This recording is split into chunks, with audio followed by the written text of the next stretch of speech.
ತ್ರೈಲೋಕ್ಯನ ಹಾಡುಗಾರಿಕೆಯ ಸಂಬಂಧವಾಗಿ ಮಾತುಕತೆ ಆರಂಭವಾಯಿತು. ಆತ ಕೇಶವಸೇನನ ಸಮಾಜದಲ್ಲಿ ಭಗವಂತನ ನಾಮಗುಣ ಕೀರ್ತನೆ ಮಾಡುತ್ತಾನೆ. ಶ್ರೀರಾಮಕೃಷ್ಣರು, ಆಹಾ, ಎಷ್ಟು ಚೆನ್ನಾದ ಹಾಡು ಆತನವು. ರಾಮ, ಎಲ್ಲ ಚೆನ್ನಾಗಿವೆ ಏನು? ಶ್ರೀರಾಮಕೃಷ್ಣರು, ಹೌದು, ಚೆನ್ನಾಗಿವೆ. ಇಲ್ಲದಿದ್ದರೆ ಅವು ನನ್ನ ಮನಸ್ಸನ್ನು ಬಹಳವಾಗಿ ಆಕರ್ಷಿಸುತ್ತಿವೆಯಲ್ಲ, ಅದು ಹೇಗೆ? ರಾಮ, ನಿಮ್ಮ ಭಾವನೆಗಳನ್ನು ತೆಗೆದುಕೊಂಡು ಆತ ಆ ಹಾಡುಗಳನ್ನು ರಚಿಸಿದ್ದಾನೆ. ಕೇಶವಸೇನ ಉಪಾಸನೆ ಸಮಯದಲ್ಲಿ ನಿಮ್ಮ ಭಾವನೆಗಳನ್ನು ವಿವರಿಸಿ ಹೇಳುತ್ತಿದ್ದ. ತ್ರೈಲೋಕ್ಯ ಅವುಗಳಿಗನುಗುಣವಾಗಿ ಹಾಡುಗಳನ್ನು ರಚಿಸುತ್ತಿದ್ದ. ಇಲ್ಲಿ ನೋಡಿ, ಈ ಹಾಡು ಹೇಗಿದೆ? ಪ್ರೇಮದ ಪೇಟೆಯೊಳಾನಂದದ ಮೇಳ, ಭಕ್ತ ಸಂಗರಸ ರಂಗದಿ ಕಾಣ್ ಹರಿಲೀಲ. ನೀವು ಭಕ್ತರೊಡನೆ ಆನಂದದಿಂದಿರುತ್ತೀರಿ, ಅದನ್ನು ನೋಡಿಕೊಂಡು ಹೋಗಿ ಈ ವಿಧದ ಹಾಡು ರಚಿಸಿದ್ದಾನೆ. ಶ್ರೀರಾಮಕೃಷ್ಣರು, ಹೋಗು ಹೋಗು, ಸುಮ್ಮನೆ ನನ್ನನ್ನು ಕಾಡಬೇಡ. ನನ್ನನ್ನೇಕೆ ಇದರಲ್ಲಿ ಸಿಕ್ಕಿಸಿ ನರಳಿಸಬೇಕು ಅಂತ ಇದ್ದೀಯೇ? ಗಿರೀಂದ್ರ, ಬ್ರಾಹ್ಮ ಸಮಾಜದವರು ಹೇಳುತ್ತಾರೆ, ಪರಮಹಂಸರಿಗೆ ಫ್ಯಾಕಲ್ಟಿ ಆಫ್ ಆರ್ಗನೈಸೇಷನ್ ಇಲ್ಲ ಅಂತ. ಶ್ರೀರಾಮಕೃಷ್ಣರು, ಇದರ ಅರ್ಥ ಏನು?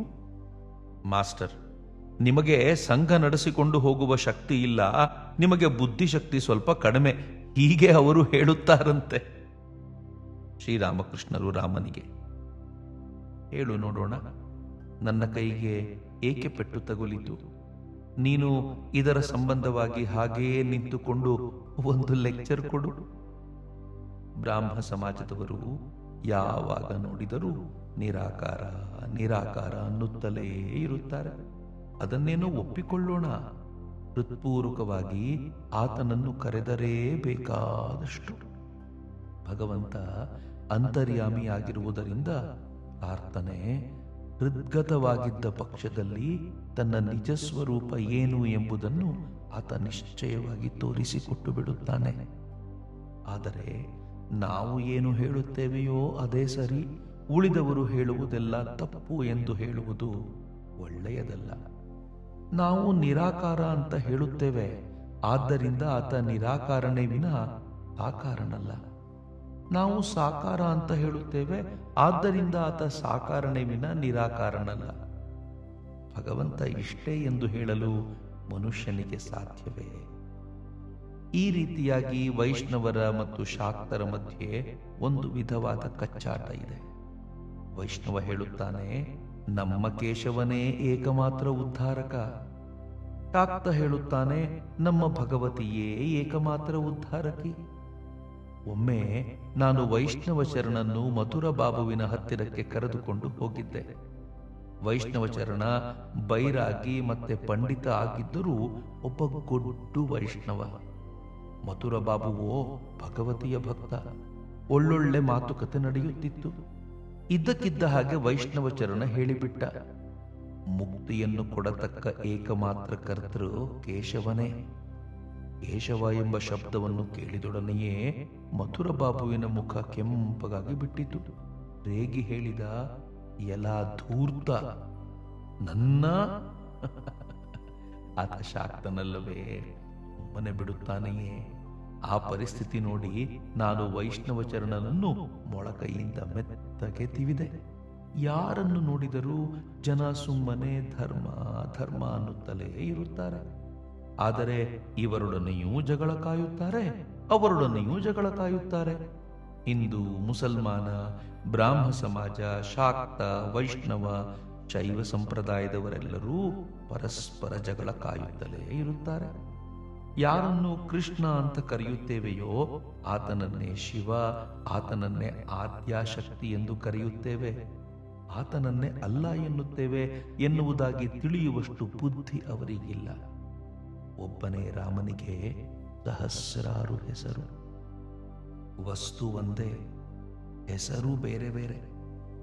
ಎಲ್ಲರೂ ಆ ಒಂದು ವಸ್ತುವಿಗಾಗಿಯೇ ಹುಡುಕುತ್ತಿರುವುದು. ಆದರೆ ದೇಶ ಪಾತ್ರಕ್ಕೆ ತಕ್ಕಂತೆ ಅದಕ್ಕೆ ಬೇರೆ ಬೇರೆ ಹೆಸರು. ಒಂದು ಕೊಳಕ್ಕೆ ಅನೇಕ ಘಟ್ಟಗಳು. ಒಂದು ಘಟ್ಟದಿಂದ ಹಿಂದೂಗಳು ಬಿಂದಿಗೆಯಲ್ಲಿ ನೀರು ತರುತ್ತಾರೆ, ನೀರು ಎಂದು ಹೇಳುತ್ತಾರೆ. ಇನ್ನೊಂದು ಘಟ್ಟದಿಂದ ಮುಸಲ್ಮಾನರು ಚಕ್ಕಳದ ಚೀಲದಲ್ಲಿ ನೀರು ತರುತ್ತಾರೆ, ಅವರು ಪಾನಿ ಎಂದು ಹೇಳುತ್ತಾರೆ. ಮತ್ತೊಂದು ಘಟ್ಟದಿಂದ ಕ್ರಿಶ್ಚಿಯನ್ನರು ನೀರು ತರುತ್ತಾರೆ, ಅವರು ವಾಟರ್ ಎಂದು ಹೇಳುತ್ತಾರೆ. ಇಲ್ಲ, ಈ ವಸ್ತು ನೀರಲ್ಲ, ಪಾನಿ, ಅಥವಾ ಪಾನಿಯಲ್ಲ ವಾಟರ್, ಅಥವಾ ವಾಟರ್ ಅಲ್ಲ ನೀರು ಎಂದು ಯಾರಾದರೂ ಹೇಳಿದ್ದೇ ಆದರೆ ಆಗ ಸುಮ್ಮನೆ ನಗಬೇಕಾಗುತ್ತದೆ. ಇದರಿಂದಲೇ ಘರ್ಷಣೆ, ಮನಸ್ತಾಪ, ಜಗಳ. ಧರ್ಮದ ಹೆಸರಿನಲ್ಲಿ ಹೊಡೆದಾಟ, ಬಡಿದಾಟ, ಕಚ್ಚಾಟ ಇದೆಲ್ಲ ಒಳ್ಳೆಯದಲ್ಲ. ಎಲ್ಲರೂ ಭಗವಂತನ ಕಡೆಗೇ ಹೋಗುತ್ತಿದ್ದಾರೆ. ಹೃತ್ಪೂರ್ವಕ ವ್ಯಾಕುಲತೆ ಇತ್ತು ಎಂದರೆ ಆತನ ಸಾಕ್ಷಾತ್ಕಾರ ದೊರೆತು ಬಿಡುತ್ತದೆ. ಮಾಸ್ಟರಿಗೆ, ಇದು ನಿನಗೆ. ವೇದ, ಪುರಾಣ, ತಂತ್ರ ಎಲ್ಲ ಶಾಸ್ತ್ರಗಳಿಗೂ ಭಗವಂತನೊಬ್ಬನೇ, ಆ ಸಚ್ಚಿದಾನಂದನೊಬ್ಬನೇ ಬೇಕೇ ವಿನ ಬೇರೆ ಯಾರೂ ಬೇಕಾಗಿಲ್ಲ. ಯಾರನ್ನು ವೇದ ಸಚ್ಚಿದಾನಂದ ಬ್ರಹ್ಮ ಎಂಬುದಾಗಿ ಕರೆಯುವುದೋ ಆತನನ್ನೇ ತಂತ್ರ ಸಚ್ಚಿದಾನಂದ ಶಿವ ಎಂಬುದಾಗಿ ಕರೆಯುತ್ತದೆ. ಆತನನ್ನೇ ಪುರಾಣ ಮತ್ತೆ ಸಚ್ಚಿದಾನಂದ ಕೃಷ್ಣ ಎಂಬುದಾಗಿ ಕರೆಯುತ್ತದೆ.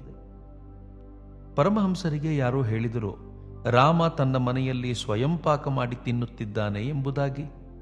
ಶ್ರೀರಾಮಕೃಷ್ಣರು ಮಾಸ್ಟರಿಗೆ, ನೀನು ಸ್ವಯಂ ಪಾಕ ಮಾಡಿ ತಿನ್ನುತ್ತಿದ್ದೀಯೇನು? ಮಾಸ್ಟರ್, ಇಲ್ಲ. ಶ್ರೀರಾಮಕೃಷ್ಣರು, ಪ್ರಯತ್ನ ಮಾಡಿ ನೋಡು, ಸ್ವಲ್ಪ ಹಸುವಿನ ತುಪ್ಪ ಹಾಕಿಕೊಂಡು ತಿನ್ನು, ಆಗ ನಿನ್ನ ಮನಸ್ಸು ಮತ್ತು ಶರೀರ ಶುದ್ಧವಾಗುತ್ತದೆ. ರಾಮನ ಗೃಹಕೃತ್ಯದ ಸಂಬಂಧವಾಗಿ ಈಗ ಮಾತುಕತೆ ಆರಂಭವಾಯಿತು. ರಾಮನ ತಂದೆ ಪರಮವೈಷ್ಣವ. ಮನೆಯಲ್ಲಿ ಶ್ರೀಧರನ ನಿತ್ಯ ಪೂಜೆ ನಡೆಯುತ್ತಿದೆ. ರಾಮನ ತಂದೆ 2ನೇ ಸಾರಿ ಮದುವೆಯಾಗಿದ್ದಾನೆ. ಆಗ ರಾಮನಿಗೆ ಎಳೆ ವಯಸ್ಸು. ತಂದೆ ಮತ್ತು ಮಲತಾಯಿ ರಾಮನೊಡನೆ ಇದ್ದಾರೆ. ರಾಮನಿಗೂ ಮಲತಾಯಿಗೂ ಸರಿ ಹೋಗುತ್ತಿರಲಿಲ್ಲ. ಇದು ತಂದೆಗೂ ಮಗನಿಗೂ ಆಗಾಗ ಮನಸ್ತಾಪವನ್ನು ತರುತ್ತಿತ್ತು. ಇವುಗಳ ಸಂಬಂಧವಾಗಿ ಮಾತುಕತೆ ನಡೆಯುತ್ತಿದ್ದಾಗ ರಾಮ ಹೇಳಿದ, ಆತ ಹಾಳಾಗಿ ಹೋದ. ಶ್ರೀರಾಮಕೃಷ್ಣರು ಭಕ್ತರಿಗೆ, ಕೇಳಿದಿರಾ, ತಂದೆ ಹಾಳಾಗಿ ಹೋದ, ಇವನು ಮಾತ್ರ ಸರಿಯಾಗಿದ್ದಾನೆ. ರಾಮ, ಮಲತಾಯಿ ಮನೆಗೆ ಬಂದಳು ಎಂದರೆ ಅಶಾಂತಿ, ಒಂದಲ್ಲ ಒಂದು ತೊಂದರೆ ಇದ್ದೇ ಇರುತ್ತದೆ. ಈಗ ಮನೆ ಒಡೆದು ಹೋಗುವ ಸ್ಥಿತಿಯಲ್ಲಿದೆ. ಇದಕ್ಕಾಗಿಯೇ ನಾನು ಹೇಳುತ್ತಿರುವುದು, ಆಕೆ ತನ್ನ ತಂದೆ ಮನೆಗೆ ಹೋಗಿ ಇರಲಿ ಅಂತ. ಗಿರೀಂದ್ರ ರಾಮನಿಗೆ, ನಿನ್ನ ಹೆಂಡತಿಯನ್ನು ಕೂಡ ನೀನು ಅದೇ ರೀತಿಯಾಗಿ ಏಕೆ ಆಕೆಯ ತವರು ಮನೆಯಲ್ಲಿ ಬಿಟ್ಟು ಕೊಡಕೂಡದು? ಶ್ರೀರಾಮಕೃಷ್ಣರು, ಸತಿಪತಿಯರೇನು, ಮಡಕೆ ಗುಡಾಣಗಳೇನು, ಗುಡಾಣ ಒಂದು ಕಡೆ ಬಿದ್ದಿರಲಿ, ಮುಚ್ಚಳ ಇನ್ನೊಂದು ಕಡೆ ಬಿದ್ದಿರಲಿ ಎನ್ನುವುದಕ್ಕೆ. ಶಿವ ಒಂದು ಕಡೆ, ಶಕ್ತಿ ಇನ್ನೊಂದು ಕಡೆಯೇ. ರಾಮ, ಮಹಾಶಯರೇ, ಈಗ ನಾವು ಆನಂದದಿಂದ ಇದ್ದೇವೆ. ಆಕೆ ಬಂದಳು ಅಂದರೆ ಸಂಸಾರ ಒಡೆದು ಹೋಗಿಬಿಡುತ್ತದೆ. ಅಂಥ ಸಂದರ್ಭದಲ್ಲಿ ಶ್ರೀರಾಮಕೃಷ್ಣರು, ಆಗಿದ್ದ ಪಕ್ಷದಲ್ಲಿ ಅವರಿಗೆ ಒಂದು ಹೊಸ ಮನೆಯನ್ನು ಕಟ್ಟಿಕೊಟ್ಟು ಬಿಡು, ಅದೊಂದು ಮಾರ್ಗವಾಗುತ್ತೆ. ಅವರ ತಿಂಗಳ ಖರ್ಚು ವೆಚ್ಚವನ್ನೆಲ್ಲ ನೀನು ವಹಿಸಿಕೊಂಡು ಬಿಡಬೇಕು. ತಂದೆ ತಾಯಿ ಎಷ್ಟೊಂದು ಪೂಜ್ಯರು. ಒಮ್ಮೆ ಒಬ್ಬ ನನ್ನನ್ನು ಕೇಳಿದ, ತಾನು ತನ್ನ ತಂದೆಯ ಎಲೆಯಲ್ಲಿನ ಉಚ್ಚಿಷ್ಟವನ್ನು ತಿನ್ನಬಹುದೇ ಅಂತ. ನಾನು ಹೇಳಿದೆ, ಏನಿದು ನೀನು ಕೇಳುವುದು? ಏನಾಗಿಬಿಟ್ಟಿದೆ ನಿನಗೆ ಹಾಗೆ ಕೇಳುವುದಕ್ಕೆ? ಆದರೆ ಒಂದು ವಿಷಯ, ಯಾರು ಸಾತ್ವಿಕರೋ ಅವರು ತಮ್ಮ ಉಚ್ಚಿಷ್ಟವನ್ನು ಯಾರಿಗೂ ಕೊಡಲಿಚ್ಛಿಸರು. ಅಷ್ಟೇ ಏಕೆ, ನಾಯಿಗೂ ಕೊಡಲಿಚ್ಛಿಸರು. ಗಿರೀಂದ್ರ, ತಂದೆ ತಾಯಿಗಳು ಗುರುತರ ಅಪರಾಧವನ್ನೇ ಆಗಲಿ ಅಥವಾ ಭಯಂಕರ ಪಾಪಕೃತ್ಯವನ್ನೇ ಆಗಲಿ ಮಾಡಿದ್ದರೆ? ಶ್ರೀರಾಮಕೃಷ್ಣರು, ಮಾಡಿದ್ದರೇನು? ತಾಯಿ ವ್ಯಭಿಚಾರಿಣಿಯಾಗಿದ್ದರೂ ಆಕೆಯನ್ನು ತ್ಯಜಿಸಕೂಡದು. ಯಾವುದೋ ಒಂದು ಮನೆಯವರ ಗುರುಪತ್ನಿಯ ಶೀಲ ಸರಿಯಾಗಿಲ್ಲದಿದ್ದರಿಂದ ಆ ಮನೆಯವರು ಹೇಳುತ್ತಿದ್ದರು, ಆಕೆಯ ಮಗನನ್ನು ಗುರುವಾಗಿ ಸ್ವೀಕರಿಸಿಕೊಂಡು ಬಿಡೋಣ ಎಂಬುದಾಗಿ. ಅದಕ್ಕೆ ನಾನು ಹೇಳಿದೆ, ಇದೇನಿದು? ಗೆಡ್ಡೆಯನ್ನು ಬಿಸುಟು ಮೊಳಕೆಯನ್ನು ಸ್ವೀಕರಿಸುವುದೇ? ಆಕೆಯ ಶೀಲ ನಷ್ಟವಾಗಿದ್ದರೇನಾಯಿತು? ನೀವು ಆಕೆಯನ್ನೇ ನಿಮ್ಮ ಇಷ್ಟ ದೇವತೆ ಎಂದು ಭಾವಿಸಿಕೊಳ್ಳಬೇಕು. ನನ್ನ ಶ್ರೀಗುರು ಮದ್ಯಪಾನವ ದಿನವು ಮಾಡುತ್ತಲಿದ್ದರೂ ಅವನೇ ನಿತ್ಯಾನಂದನೆನ್ನುತ್ತ ತಿಳಿಯುವುದೆನ್ನೀ ಭಾವವು. ತಂದೆ ತಾಯಿಗಳೇನು ಕಸಕಡ್ಡಿಗಳೇ? ಅವರು ಸುಪ್ರೀತರಾದ ಹೊರತು ಸಾಧನ ಕರ್ಮಗಳಾವುವು ಫಲ ಬಿಡದು. ಚೈತನ್ಯ ದೇವ ಯಾವಾಗ ನೋಡಿದರೂ ಪ್ರೇಮೋನ್ಮತ್ತನಾಗಿರುತ್ತಿದ್ದ. ಆದರೂ ಸನ್ಯಾಸ ತೆಗೆದುಕೊಳ್ಳುವ ಮುನ್ನ ಎಷ್ಟೊಂದು ದಿನ ಆತ ತನ್ನ ತಾಯಿಗೆ ಸಮಾಧಾನ ಹೇಳಬೇಕಾಯಿತು.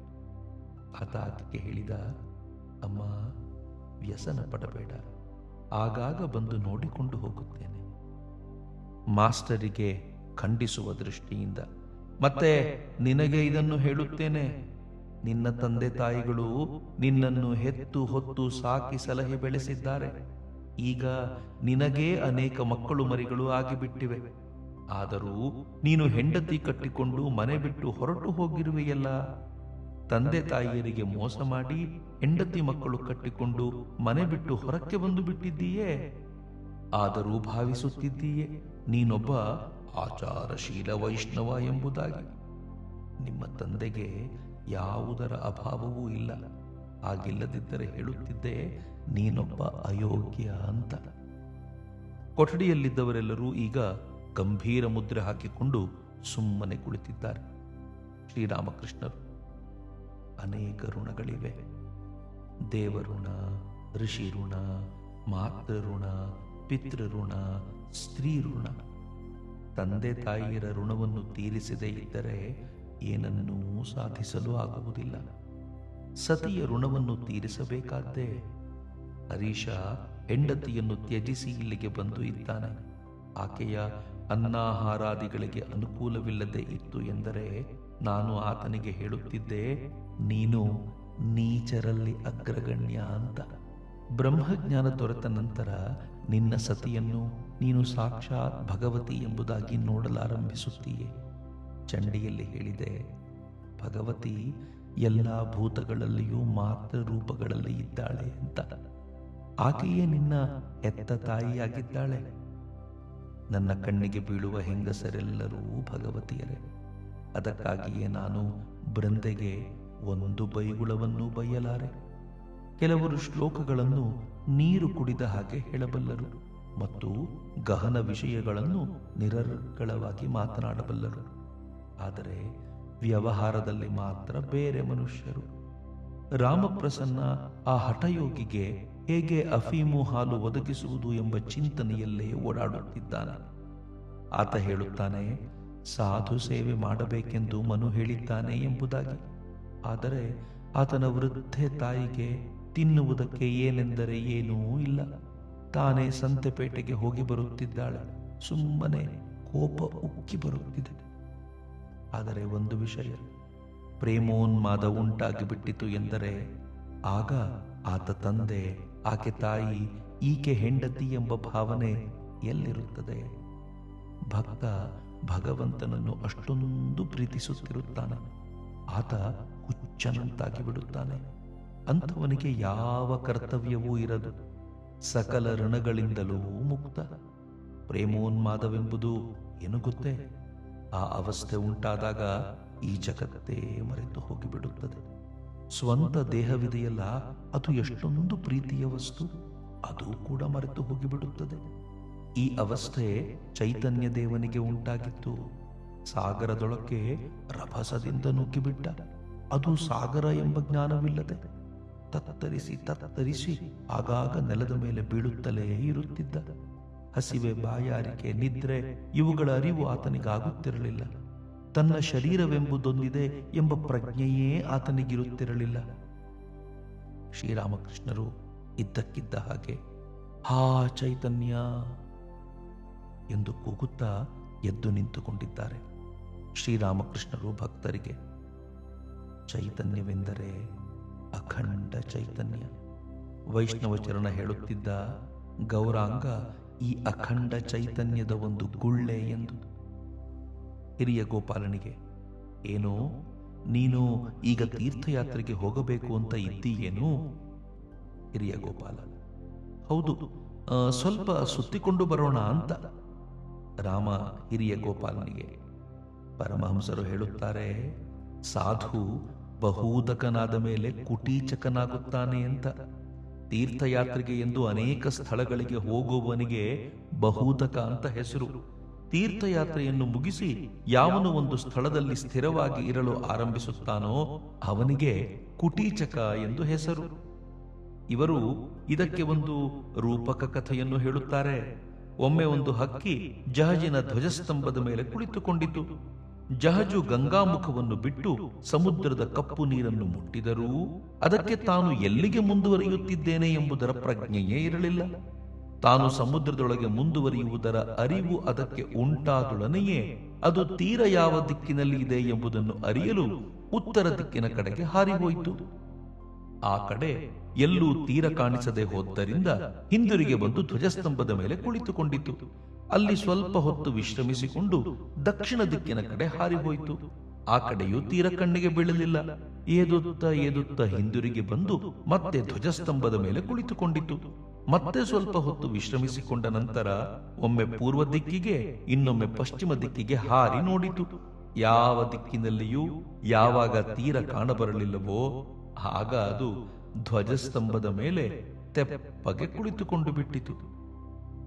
ಶ್ರೀರಾಮಕೃಷ್ಣರು ಹಿರಿಯ ಗೋಪಾಲನಿಗೆ ಮತ್ತು ಉಳಿದ ಭಕ್ತರಿಗೆ, ಎಲ್ಲಿಯವರೆಗೆ ಭಾವನೆ ಇರುವುದೋ ಭಗವಂತ ಅಲ್ಲಿ ಅಲ್ಲಿ ಎಂಬುದಾಗಿ, ಅಲ್ಲಿಯವರೆಗೆ ಮನುಷ್ಯ ಅಜ್ಞಾನವಶನಾಗಿರುತ್ತಾನೆ.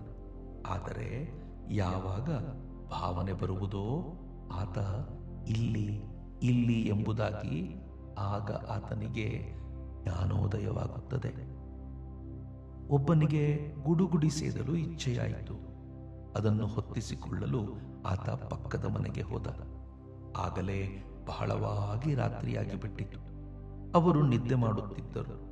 ಬಹಳ ಹೊತ್ತು ಕದ ತಟ್ಟಿದ ನಂತರ ಒಬ್ಬ ಎದ್ದು ಬಂದು ಬಾಗಿಲು ತೆರೆದ. ಈತನನ್ನು ನೋಡಿ ಆತ ಕೇಳಿದ, ಏನಯ್ಯ, ಏನು ಸಮಾಚಾರ? ಈತ ಹೇಳಿದ, ಏನು ಊಹಿಸಲಾರೆಯ? ನನಗೆ ಹೊಗೆ ಸೊಪ್ಪಿನ ನಶ ಇರುವುದು ನಿನಗೆ ಗೊತ್ತೇ ಇದೆಯಲ್ಲ. ಗುಡುಗುಡಿಗೆ ಹೊತ್ತಿಸಿಕೊಳ್ಳಲು ಬಂದಿದ್ದೇನೆ. ಆಗ ಆತ ನಕ್ಕು ಹೇಳಿದ, ನಿನ್ನ ಬುದ್ಧಿ ಒನಕೆ ಚಿಗುರೆ. ಇಷ್ಟು ಶ್ರಮವಹಿಸಿ ಬಂದದ್ದೂ ಅಲ್ಲದೆ ಇಷ್ಟೊಂದು ಕದ ತಟ್ಟಿದ್ದು ಬೇರೆ. ನಿನ್ನ ಕೈಯಲ್ಲೇ ಉರಿಯುತ್ತಿರೋ ಲಾಟೀನು ಇದೆಯಲ್ಲ, ಏನು ಬೇಕೋ ಅದು ಹತ್ತಿರವೇ ಇದೆ. ಆದರೂ ಜನ ಅಲ್ಲಿ ಇಲ್ಲಿ ಹುಡುಕುತ್ತಾರೆ. ರಾಮ, ಮಹಾಶಯರೇ, ಈಗ ಅರ್ಥವಾಗುತ್ತಿದೆ ಏಕೆ ಗುರು ತನ್ನ ಕೆಲವು ಮಂದಿ ಶಿಷ್ಯರಿಗೆ ಹೇಳುತ್ತಾನೆ 4 ಧಾಮಗಳನ್ನು ಸುತ್ತಿ ಬರುವಂತೆ. ಒಮ್ಮೆ ಎಲ್ಲ ಕಡೆಯೂ ಸುತ್ತಿದ ನಂತರ ಆತನಿಗೆ ಅರ್ಥವಾಗುತ್ತದೆ ಇಲ್ಲಿ ಏನಿದೆಯೋ ಅಲ್ಲೂ ಅದೇ ಇದೆ ಎಂದು. ಅನಂತರ ಗುರುವಿನ ಹತ್ತಿರಕ್ಕೆ ಹಿಂದಿರುಗಿ ಬರುತ್ತಾನೆ. ಈ ಭ್ರಮಣ ಕಾರ್ಯವೆಲ್ಲ ಕೇವಲ ಗುರುವಾಕ್ಯದಲ್ಲಿ ಶ್ರದ್ಧೆಯುಂಟಾಗಲೋ ಸುಗ. ಈ ಮಾತುಕತೆಗಳೆಲ್ಲ ಮುಗಿದು ಎಲ್ಲರೂ ಶಾಂತವಾಗಿ ಕುಳಿತಿದ್ದಾರೆ. ಈಗ ಪರಮಹಂಸರು ರಾಮನ ಗುಣಗಳನ್ನು ಶ್ಲಾಘನೆ ಮಾಡುತ್ತಿದ್ದಾರೆ. ಶ್ರೀರಾಮಕೃಷ್ಣರು ಭಕ್ತರಿಗೆ, ಆಹಾ, ರಾಮನಲ್ಲಿ ಎಷ್ಟೊಂದು ಗುಣ, ಎಷ್ಟೊಂದು ಮಂದಿ ಭಕ್ತರ ಸೇವೆ ಪ್ರತಿಪಾಲನೆ ಮಾಡುತ್ತಾನೆ. ರಾಮನಿಗೆ ಅಧರಸೇನ ಹೇಳುತ್ತಿದ್ದ, ನೀನು ಅವನಿಗೆ ಬಹಳವಾಗಿ ಅಕ್ಕರೆ ತೋರಿಸಿದೆಯಂತೆ. ಅಧರಸೇನನ ಮನೆ ಶೋಭಾ ಬಜಾರಿನಲ್ಲಿದೆ. ಆತ ಪರಮಹಂಸರ ಪರಮಭಕ್ತ. ಮನೆಯಲ್ಲಿ ಚಂಡಿ ಕೀರ್ತನೆ ಏರ್ಪಡಿಸಿದ್ದ. ಪರಮಹಂಸರೂ ಅಲ್ಲದೆ ಅನೇಕ ಮಂದಿ ಭಕ್ತರೂ ಅಲ್ಲಿಗೆ ಬಂದಿದ್ದರು. ಅಧರಸೇನ ರಾಮನನ್ನು ಆಮಂತ್ರಿಸಲು ಮರೆತು ಬಿಟ್ಟಿದ್ದ. ರಾಮನಿಗೆ ಬಹಳ ಅಭಿಮಾನ. ಆತ ಜನರ ಹತ್ತಿರ ತನ್ನ ದುಃಖವನ್ನು ಪ್ರದರ್ಶಿಸಿಕೊಂಡಿದ್ದ. ಅದಕ್ಕಾಗಿ ಅಧರಸೇನ ರಾಮನ ಮನೆಗೆ ಹೋಗಿದ್ದ. ತಾನು ಮರೆತದ್ದಕ್ಕಾಗಿ ಆತನಿಂದ ಕ್ಷಮೆ ಬೇಡಿ ಬರಲು. ರಾಮ, ಅದು ಅಧರಸೇನನ ತಪ್ಪಲ್ಲ, ನನಗೆ ಗೊತ್ತಾಯಿತು ಅದು ರಾಖಾಲನ ತಪ್ಪು ಅಂತ. ಆ ಭಾರ ರಾಖಾಲನ ಮೇಲೆ ಬಿದ್ದಿತ್ತು. ಶ್ರೀರಾಮಕೃಷ್ಣರು, ರಾಖಾಲನನ್ನು ಹೊಣೆಯಾಗಿ ಮಾಡುವುದು ಸರಿಯಲ್ಲ. ಆತ ಇನ್ನೂ ಏನೂ ಅರಿಯದ ಹಸುಳೆ. ಗಂಟಲು ಅದುಮಿದರೆ ತಾಯಿಯ ಎದೆ ಹಾಲು ಹೊರಕ್ಕೆ ಬಂದು ಬಿಡುತ್ತದೆ. ರಾಮ, ಮಹಾಶಯರೇ, ಹಾಗೇಕೆ ಮಾತನಾಡುತ್ತಿದ್ದೀರಿ? ಚಂಡಿ ಕೀರ್ತನೆ ನಡೆಯಿತು. ಶ್ರೀರಾಮಕೃಷ್ಣರು, ಅದರ ಸೇನ ನಿನ್ನನ್ನು ಆಹ್ವಾನಿಸಲು ಮರೆತು ಬಿಟ್ಟ ಅಷ್ಟೇ. ಆತನಿಗೆ ಮರೆವು ಜಾಸ್ತಿ. ಇಲ್ಲಿ ಕೇಳು, ಅಂದು ಯದುಮಲ್ಲಿಕನ ಮನೆಗೆ ನನ್ನೊಡನೆ ಬಂದಿದ್ದ. ಹಿಂದಿರುಗಿ ಬರುವಾಗ ನಾನು ಆತನನ್ನು ಕೇಳಿದೆ, ಏನು, ನೀನು ಸಿಂಹವಾಹಿನಿಗೆ ಕಾಣಿಕೆ ಅರ್ಪಿಸುವುದಿಲ್ಲವೇ? ಅದಕ್ಕೆ ಹೇಳಿದ, ನನಗೆ ಗೊತ್ತಿರಲಿಲ್ಲ ಕಾಣಿಕೆ ಅರ್ಪಿಸಬೇಕು ಎಂಬುದಾಗಿ. ರಾಮನಿಗೆ, ಒಂದು ಪಕ್ಷ ಆತ ನಿನ್ನನ್ನು ಆಹ್ವಾನಿಸಲೇ ಇಲ್ಲ ಅಂತ ಇಟ್ಟುಕೋ. ಭಗವಂತನ ನಾಮಗುಣ ಕೀರ್ತನೆ ನಡೆಯುತ್ತಿರುವ ಜಾಗಕ್ಕೆ ಬರಲೇಕೆ ಇಷ್ಟೊಂದು ಅಸಮಾಧಾನ? ಇಂಥ ಸ್ಥಳಗಳಿಗೆ ಯಾರು ಬೇಕಾದರೂ ಹೋಗಿ ಬರಬಹುದು. ಆಹ್ವಾನದ ಅವಶ್ಯಕತೆ ಏನೂ ಇರುವುದಿಲ್ಲ.